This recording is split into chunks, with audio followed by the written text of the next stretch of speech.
अमरावती शहरातील अत्यंत महत्त्वाचा असलेला चित्रा चौकातील उड्डाणपुलाचं काम गेल्या अनेक वर्षांपासून रखडलेलं आहे आणि त्यामुळे या भागातल्या सर्वसामान्य नागरिकांना जो आहे तो मोठा फटका प्रवासादरम्यान करावा लागतोय। सध्या जर आपण पाहिलं तर न्यायालयात संपूर्ण या प्रकरणाची याचिका जी आहे ती दाखल करण्यात आलेली आहे। दुसरीकडे दिवाळीचा सणाची जी आहे ती तयारी सध्या सुरू आहे।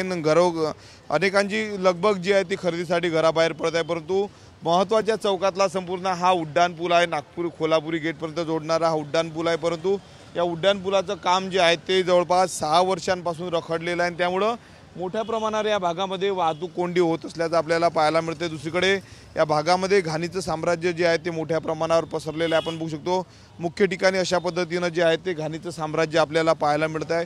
अत्यंत महत्त्वाचा संपूर्ण हा उड्डाणपूल आहे। अमरावती शहरातले ठिकठिकाणचे रस्ते जे आहेत ते पूर्णपणे झालेले आहेत, परंतु अत्यंत महत्त्वाचा असलेला रस्ता मात्र अजूनही पूर्ण झालेला नाही। उड्डाणपूल पूर्ण झालेला नाही, त्यामुळे काम केव्हा पूर्ण होईल असा सवाल जो तो विचारला जातो। आपण बघू शकतो मोठ्या प्रमाणावर या भागामध्ये जे आहे ते वाहनांची वाहतूक कोंडी होत आहे, त्यामुळे अनेकांना जे आहे ते प्रवास करण्यासाठी मोठा वेळ लागते। त्यामुळे उड्डाणपुलाचं काम जे आहे ते तात्काळ केलं पाहिजे अशी मागणी जी आहे ती सर्वसामान्य अमरावतीकरांच्या वतीनं केली जात आहे। कॅमेरामन अनिकेत दहातोंडेसह मी स्वप्नील उमप, TV9 मराठी, अमरावती।